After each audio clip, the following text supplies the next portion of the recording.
Olá, bem-vindos ao Carta nas Eleições. Meu nome é Sérgio Lírio e eu entrevisto nesse programa os candidatos das principais capitais do Brasil.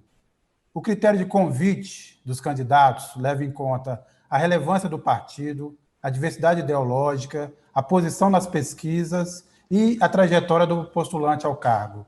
Hoje eu recebo aqui Luziane Lins, candidata do PT à Prefeitura de Fortaleza. Candidata, bem-vinda, muito obrigado por aceitar o nosso convite. Obrigada, Sérgio. Sérgio Lírio, que é o redator-chefe da Carta Capital. Quero dizer que, como jornalista, professora de comunicação social, eu tenho um apreço muito grande pelo trabalho da Carta Capital. Candidato, muito obrigado. A gente luta o bom combate. Estamos sozinhos às vezes, mas estamos firmes. Já são 26 anos nessa mesma trincheira. Então, agradeço bastante a senhora.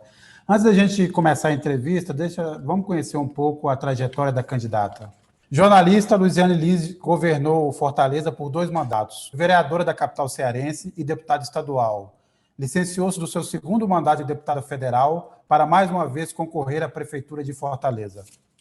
Candidata, a senhora foi candidata pela primeira vez à Prefeitura em 2004. Né? Para quem não se lembra, a senhora enfrentou uma resistência aí do partido, conseguiu vencer essa resistência e acabou eleita e reeleita. Depois foi também eleita deputada federal, está no 2º mandato de deputada federal e concorre novamente. Mais uma vez, a senhora colocou o nome da senhora e não tem exatamente um apoio completo do partido. O governador Camilo Santana, por exemplo, apoia outra candidatura e a divergência. Eu queria saber o seguinte, por que a senhora incomoda tanto aí no Ceará e em Fortaleza? Ainda bem que eu não incomodo o povo, Sérgio.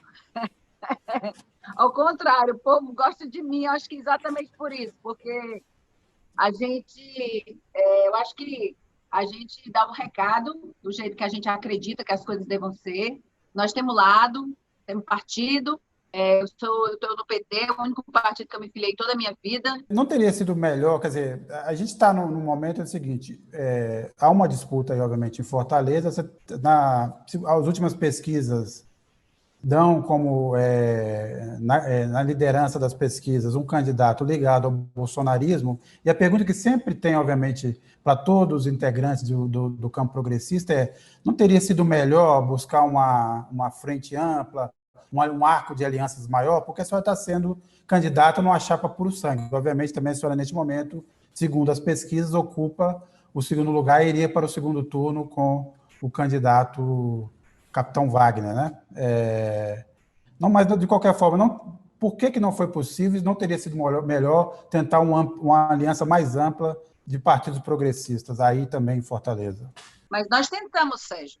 A questão é a seguinte, uma coisa é a nossa própria retórica, nossa, que eu digo da esquerda brasileira, eu estou me incluindo, onde a gente fala que seria um momento onde nós deveríamos unir todas as forças progressistas e de esquerda, né? Se discutiu muito se era uma frente ampla ou se era uma frente de esquerda para combater o bolsonarismo, mas é importante destacar que Fortaleza não é exceção. Na verdade, esta frente ampla não se consolidou praticamente em nenhum lugar. Né? Vamos ver aí como é que está o comportamento dos partidos políticos de esquerda de uma forma geral.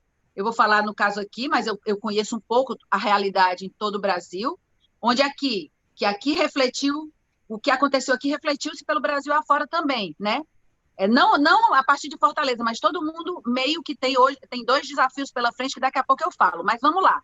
Aqui em Fortaleza nós temos um candidato do PDT, nós temos nossa candidatura do PT, nós temos o candidato, o PSOL tem candidato, o PCdoB tem candidato, a Unidade Popular tem candidato, o Partido Verde tem candidato. Eu estou falando isso para falar dos que nós consideramos dentro do nosso campo socialista, ou pelo menos progressista, digamos assim. E como Fortaleza, a maioria do comportamento da esquerda no Brasil inteiro foi assim. Não tem muita frente ampla, não. Assim, é mais ou menos ampla. E, às vezes, é só partido só. Basta ver que das 26 capitais que tem eleição, praticamente 23, se eu não me engano, 24, o PT está lançando candidatura. Mas isso também tem ocorrido com outros partidos de esquerda. Vou dar um outro exemplo. Por exemplo, a Benedita é candidata no Rio de Janeiro. Mas lá o pessoal tem candidato, o PSB tem candidato, e por aí vai, né? Eu tô colocando isso porque, assim, além de eu acho de que houve de fato, e não foi falta de diálogo, viu, Sérgio? Conversei com todas as direções partidárias, com exceção do PDT, porque acabou que a gente criou um problema, a gente tinha um problema político, que eu, inclusive, coloquei minha candidatura à disposição de uma candidatura do PT que aglutinasse essas forças ligadas aos irmãos Ferreira Gomes, né, que estão no PDT agora, porque existe um problema que tinha até então, que era um enfrentamento muito grande do então, aliás, do candidato a presidente, o Ciro, com o PT e com o Lula. Por diversas vezes, a agressividade, por diversas vezes a falta de respeito, várias colocações sobre o Lula, quando o Lula estava em Curitiba, completamente inadequadas e desrespeitosas, não só com ele, mas com o PT como um todo. A tal da frase, o Lula está preso babaca, veio daqui de um dos irmãos, que é o Cid Gomes, irmão do Ciro, no momento em que nós disputávamos o segundo turno. Então, é um problema. Pois não. Desculpa, só uma pergunta. Aí no Ceará, a senhora acha que o adversário do PT, qual seria o maior adversário do PT? O Bolsonaro ou os irmãos Gomes? O bolsonarismo, não tenho a menor dúvida disso. Menor dúvida disso. Só que nem sempre a gente faz política, já dizia o Marx, né? Nós temos as circunstâncias históricas que são colocadas. E como havia, de fato, uma relação estremecida, né? E eles não abriam mão de ter a cabeça de chapa, mesmo eu estando em segundo lugar nas pesquisas, eu mesmo assim, eu quero lhe dizer, eu tive junto com o governador Camilo Santana várias vezes antes do processo eleitoral e dizia para o governador Camilo, olha, se for para você conseguir construir com a cabeça de chapa do PT, até porque nós já governamos essa cidade, nós temos capital político, inclusive o Lula é o maior eleitor de Fortaleza, segundo as pesquisas. Eu cheguei para o governador Camilo e disse claramente para ele, Camilo, se você conseguir um nome do PT ligado a você, que consiga unificar essa frente antibolsonarista, o meu nome não será problema. E esperei, inclusive nossa candidatura entrou atrasada por isso, até o último momento para que isso se desse. Mas é claro que o PDT, quando eu digo os irmãos Ferreira Gomes, não abriram mão da cabeça de chapa, e claro, é um candidato do PDT. Mas assim, eu quero dizer para você que até mesmo com esse setor, até o último momento o PT tentou dialogar. Agora sim, deixa eu só lembrar aqui, Sérgio, duas coisas que eu acho que estão pesando para essas decisões individuais, assim, partidárias de forma mais isolada. Uma é a cláusula de barreira. Então, todo mundo está de olho nisso, né? Porque você corre o risco dos partidos deixarem de existir se não tiverem um bom desempenho eleitoral, assim, principalmente nas campanhas para deputado federal, mas uma eleição vai meio que construindo as outras. E a segunda coisa também, Sérgio, que assim, é um paradigma diferenciado em relação às eleições anteriores, é que agora não tem mais coligação na proporcional. Ou seja, você sai na proporcional separado. Então, cada partido quis pedir na majoritária para votar no seu número, certo? Porque você sabe, se eu, por exemplo, eu como do PT, se eu pedir para votar no 13 para vereador, eu estou pedindo para fortalecer a chapa proporcional, tendo em vista que, mesmo se coligue na majoritária, não se pode se coligar na proporcional. Portanto, isso também fez com que os partidos, né, fossem meio que para o salve-se quem puder. Então, assim, são muitas circunstâncias que estão postas agora, né, mas, assim, o jogo já está dado, agora nós vamos ter que nos encontrar no segundo turno. E no segundo turno, certamente, eu acho que vão se consolidar, de fato, as frentes antibolsonaristas, para que a gente não veja o Brasil, né, tomando esse rumo do retrocesso, do obscurantismo, do negacionismo, do preconceito, da irracionalidade, aliás, da inteligência brasileira. Aliás, o Bolsonaro teria dito, segundo relatos dos jornais, que ele não vai fazer, por exemplo, vai adiar as decisões mais duras em relação, inclusive, até ao renda cidadã, para varrer o PT do Nordeste. A senhora acha que ele tem alguma chance? Eu acho que nós temos que tirar ele logo, rapidamente, nós temos que acabar com esse governo para que a gente evite o mal maior, que é ele acabar com o Brasil, Sérgio. É insustentável. Bolsonaro é insustentável, porque, além de tudo, né, ele não... Assim, porque acabou que ele surfou nessa história do auxílio emergencial, O auxílio emergencial ele nem queria dar, depois ele queria dar no valor de R$ 200, que era o Bolsa Família. O PT entrou com um projeto para ser R$ 1.045, que é o valor do salário mínimo.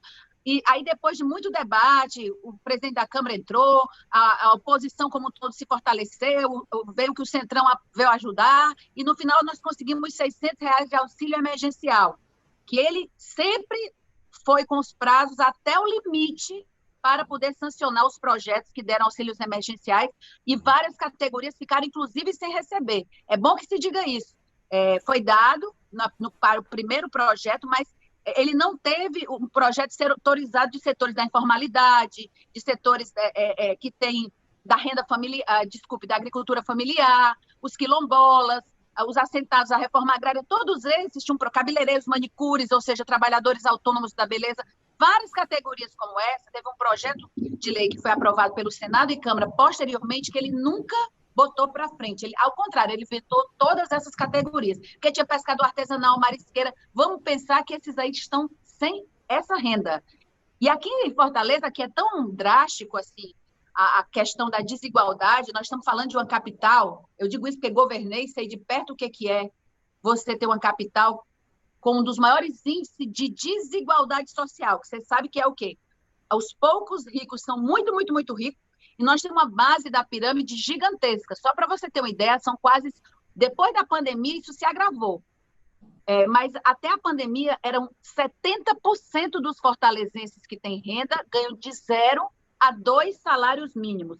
Com a pandemia, eu estava vendo os dados do IBGE, esse resultado está passando de 75% de pessoas que vivem de 0 a 2 salários mínimos. Portanto, aqui também, ao mesmo tempo, você tem, dentro dos bilionários do Brasil, que foram agora catalogados aí, Fortaleza tem pelo menos 1/5 dos bilionários do Brasil aqui na cidade. Portanto, nós estamos falando assim, de 75% de usuários do sistema de saúde, 70% dos usuários das escolas públicas municipais, 70% que pega o ônibus todo dia, então o valor da tarifa de ônibus importa, e por aí vai. Então, eu quero deixar claro isso, porque essa desigualdade, ela vai ser refletida de forma muito dura quando acabar o auxílio emergencial, onde a gente vai ver, de fato... Então, candidato, desculpe interrompê-la. O próximo prefeito, seja de qualquer cidade dos 5 mil municípios brasileiros, um com mais intensidade e outro, vão pegar uma situação muito ruim. Quer dizer, esse aumento da desigualdade, aumento do desemprego, a queda na arrecadação. O que a senhora planeja para combater esse momento crítico? E o que, na verdade, a prefeitura tem condições de fazer de fato? Olha, primeira coisa, eu penso que, assim, primeiro vamos sair de uma situação que para nós foi uma grandíssima surpresa para todos nós que estamos nesse planeta Terra nesse momento. Ou seja, é uma questão civilizatória planetária, né? Ou seja, todos nós nos deparamos com dilemas, com angústias, com sofrimento psíquico, todos, com exceção, com raríssimas exceções, talvez quem não tivesse consciência do que estava acontecendo. Ninguém sabia, a gente não achava que estava vivo para ver uma cidade, uma sociedade, e um Estado, e um país, e um mundo, com todo mundo usando máscara. Então, nós vamos sair de uma situação de terra arrasada do ponto de vista econômico, porque o Bolsonaro fez esse favor para o povo brasileiro. Eu costumo dizer que não é o Bolsonaro que teve azar da pandemia sendo o governo dele, é o povo brasileiro que teve o azar de estar sendo governado por um irresponsável, né, despreparado, que jogou o Brasil no abismo, sendo o segundo país em mortalidade. O que é que a prefeitura pode fazer? Primeiro, eu quero dizer que quando fui prefeita de Fortaleza, eu fui prefeita de 2005, fui reeleita em 2008, fui até 2012.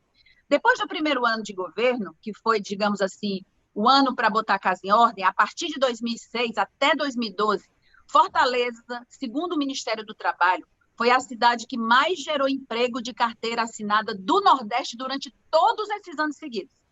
E nós éramos entre a terceira e quarta do Brasil, perdendo para São Paulo e Rio de Janeiro. Foram 220 mil empregos de carteira assinada até 2010, para você ter uma ideia. E o que foi isso? Primeiro, um investimento muito forte no microcrédito. Em parceria com o governo federal, nós fizemos uma parceria com o Banco do Nordeste e nós capilarizamos em todas as regionais da cidade uma pequena renda que poderia ser tomada como empréstimo posteriormente, a pessoa era super desburocratizado. Com a carteira de identidade, comprovante de residência, a pessoa tinha acesso, na época, sem correção, era uma renda de R$ 1.000 a R$ 3.000. Você pagava e era o pressuposto para você retomar de novo o empréstimo, né? Ainda você tinha uma carência, um período de carência. Além disso, nós fizemos a cidade girar a economia onde ela já tinha vocação. Fortaleza é uma cidade de comércio e serviço. Nós criamos, que não existia antes de nós, a Secretaria de Turismo de Fortaleza, uma vocação natural da cidade. Nós criamos a Secretaria de Cultura de Fortaleza, que também não tinha. Era uma fundação que cuidava de cultura, esporte e turismo e, ao mesmo tempo, não cuidava de nada. Com a Secretaria de Turismo, nós conseguimos aqui fazer com que a Fortaleza tivesse, que é uma vocação da cidade do turismo, um turismo sustentável, que tivesse uma certa... que não tivesse uma sazonalidade como era de costume, ou seja, tivesse de janeiro a dezembro uma ocupação regular que pudesse fazer e gerar economia. Porque, só para você ter uma ideia, o turismo, ele por si só, ele bem feito, ele respeitando as pessoas da cidade, porque eu digo sempre que o bom turismo, primeiro tem que ser bom para quem mora, a cidade tem que ser boa para quem mora, para ser boa para o turista. O turismo ele desencadeia 52 cadeias produtivas. Só o fato dele estar girando a economia, né? Que é desde a companhia aérea, passando pelos hotéis, passando pelos camelôs, passando pelos feirantes, e por aí vai. Então, eu acho que isso daí foi outro acerto que nós tivemos. O terceiro acerto, nós fizemos políticas de empreendedorismo para a juventude, chamava Cred Jovem e Cred Cultura Jovem. Também nós fizemos a seguinte, nós pegamos mais de 1.500 mulheres do Bolsa Família e começamos a fazer cursos profissionalizantes para que elas fossem para o mercado de trabalho. Além disso, fizemos cursos, por exemplo, para umas mulheres pedreiras. Eu tenho um hospital aqui que nós construímos no nosso governo de 86 mil metros quadrados de área, 26 mil metros quadrados de área construída, que é o Hospital da Mulher, uma referência nacional. E ela foi construída pelas mulheres pedreiras. Foram mulheres que construíram o Hospital da Mulher, que inclusive tem acessibilidade, é todo humanizado, ele é inclusive idealizado inicialmente pelo Lelé Figueiras, que foi o arquiteto do Saras Kubitschek, e desenvolvido por um arquiteto nosso, o Bizão. Depois é uma obra impressionante. Então, eu acho que a primeira coisa para lhe responder é você fazer o que eu tenho dito, um plano emergencial de pós-pandemia, onde você vai ter aí a saúde das pessoas. Você tem que dar uma acelerada em mutirões de cirurgias que foram paradas, cirurgias eletivas, que a gente chama, que foram paradas durante a pandemia, ou seja, a saúde, o cuidado com as pessoas, e, ao mesmo tempo, um plano emergencial de geração de emprego e renda, com investimentos municipais, com cooperativismo, com frentes de trabalho, e com o que a gente está chamando de uma espécie de Bolsa Família Fortaleza, ou seja... Qual o valor? Esse Bolsa Família municipal... É exatamente isso que nós estamos vendo, se a gente tem condição de dar para os que, durante um período, né, nós estamos estudando entre 3 e 6 meses, e estamos estudando o valor, exatamente porque é muito, como são 700 mil pessoas que receberam aqui em Fortaleza. Se você pegar a população adulta com mais de 18 anos, nós temos pelo menos um terço da população que dependeu exclusivamente do auxílio emergencial. Então, essa conta é muito alta. Então, essa Bolsa Família Municipal, Fortaleza, seria inicialmente destinada àqueles que perderam o emprego durante a pandemia. Ou seja, que a gente ainda está buscando esses cálculos, porque ainda nem os institutos, né, que diretamente fiscalizam o trabalho, essa coisa toda, ainda não tem condições de dizer, né? Nós temos um instituto aqui, que é o IDT, que é o CineIDT, que é público, exatamente, que monitora os dados do emprego, mas ninguém ainda sabe ao certo, porque como nós temos muita informalidade, nós não sabemos ao certo ainda o que vai ser de rescaldo, né, dos desempregados, que agora somam em torno de 120 mil pessoas desempregadas em Fortaleza. Agora, candidata, obviamente, aqui imagino que não é nenhuma avaliação sobre a gestão anterior da senhora, a senhora, né, foi reeleita e tal, mas naquele momento o Brasil vivia uma outra fase, né? Estava crescendo, tinha investimento de sobra, atraindo investimento de todas as formas, isso obviamente ajuda. O cenário agora é completamente diferente. Nós estamos, na verdade, desde o impeachment da Dilma, o Brasil atravessou uma recessão, cresceu ridiculamente durante 3 anos, e nesse ano, nas melhores estimativas, vai cair 5%, nas piores, de 7% a 8%. Ou seja, o cenário para o próximo ano é muito, muito ruim. Existe recursos para implantar todo esse programa que a senhora está falando? De onde é que vem o dinheiro neste caso? Uma coisa que eu posso lhe dizer, assim, que eu passei 8 anos governando a cidade, eu fui reeleita no primeiro turno em 2008. Eu estou dizendo isso para dizer o seguinte, a gente não vai fazer promessa, por exemplo, tem um candidato bolsonarista, que não é o candidato que está na frente nas pesquisas, ele está dizendo que vai dar uma renda emergencial municipal. Só que eu que pergunto a ele de onde é que ele vai tirar, porque assim, nós já fizemos todas as contas e estamos vendo da onde é possível a gente puxar esse recurso, porque assim, a gente já administrou Fortaleza, nós sabemos o que nós podemos e o que não podemos fazer. Tem um recurso, um repasse obrigatório do governo federal para com os municípios, chamado FPM, Fundo de Participação dos Municípios.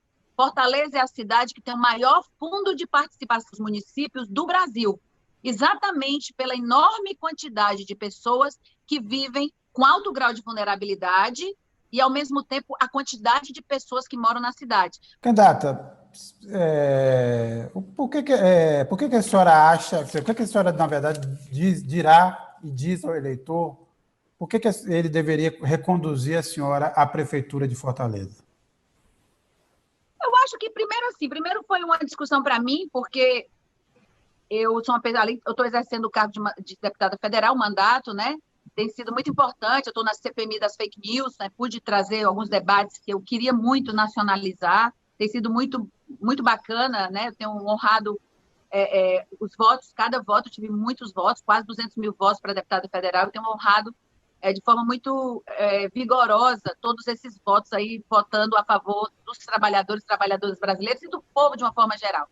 Mas, assim, e também eu nunca parei de estudar, quando eu terminei o governo, eu fiz mestrado na PUC do Rio, eu sou mestre em comunicação social e sou doutoranda da PUC de São Paulo em comunicação e semiótica. Né? Terminei as disciplinas, mas estava no processo de iniciar a minha tese, né? Então, eu tinha outros desafios pela frente. No entanto, Sérgio, é muito difícil você, quando sai as primeiras pesquisas, no final do ano passado, quando você vê que há uma memória histórica das pessoas em relação às políticas que nós desenvolvemos, você tem um processo de golpe, isso daí foi determinante, o golpe de 2016, logo em seguida a prisão do Lula em 2018, assim, foi muito duro, eu sou muito próxima ao presidente Lula, porque nós já nos conhecemos há muito tempo, então, assim, eu fiquei muito mal, fiquei muito triste, eu tive na vigília 9 vezes, tive comindo carta, inclusive, alguns debates antes disso tudo, né, sobre essa questão do que significava naquele momento a Lava Jato. Então, assim, eu sofri muito com tudo isso.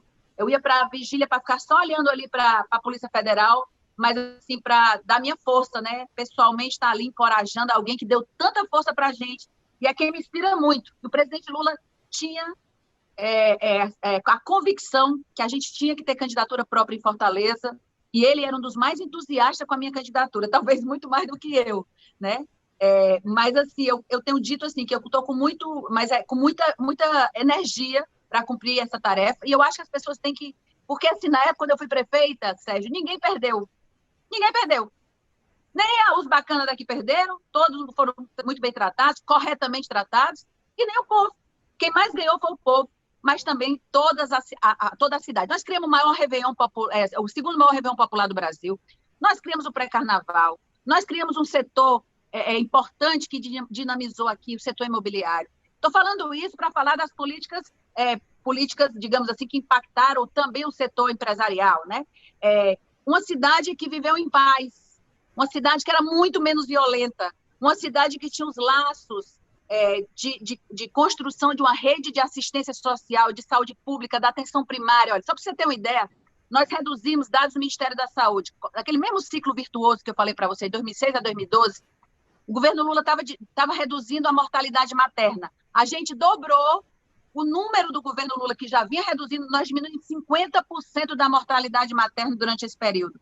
Nós reduzimos 75% da mortalidade infantil, dobrando, inclusive, o governo federal, que já vinha reduzindo a mortalidade infantil.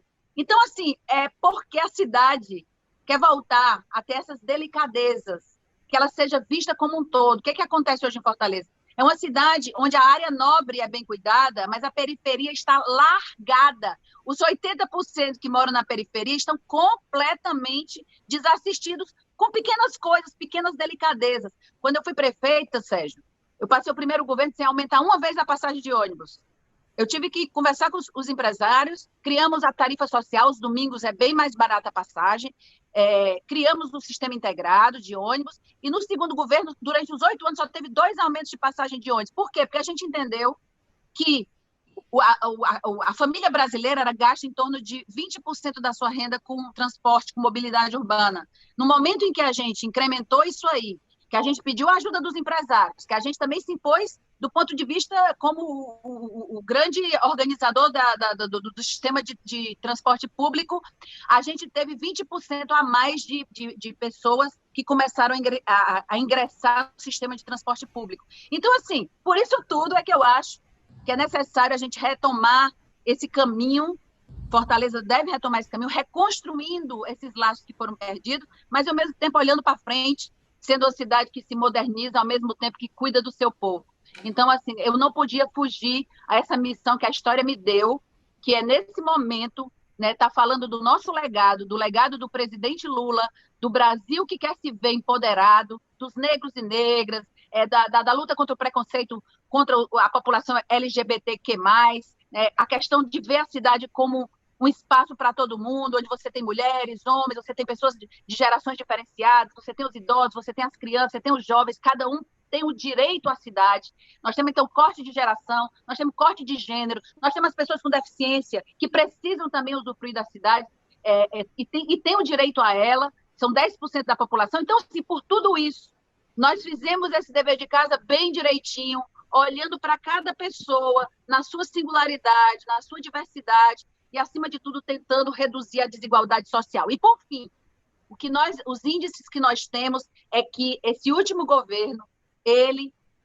exatamente por cuidar mais dessa cidade, que já é uma cidade financeiramente empoderada, muito a parte dessa cidade aumentou a desigualdade social em Fortaleza. E a pandemia aí jogou de vez, a cidade num processo de muito mais desigualdade. Então, por tudo isso, é que eu acho que o PT e o nosso projeto político, ele deve retomar essas delicadezas e colocar a cidade, eu acho, nesse patamar que ela merece, que é uma Fortaleza, como a gente tem dito, inclusive no programa eleitoral, para todas e todos, ou seja, todo mundo tem direito à cidade, o pobre, o rico, a mulher, o homem, o velho, o idoso, o jovem, o negro, a negra, a população LGBT, e por aí vai. Todo mundo precisa ser visto na sua singularidade por uma cidade. E nós fizemos esse dever de casa bem direitinho, inclusive com políticas que nunca mais conseguiram acabar, felizmente.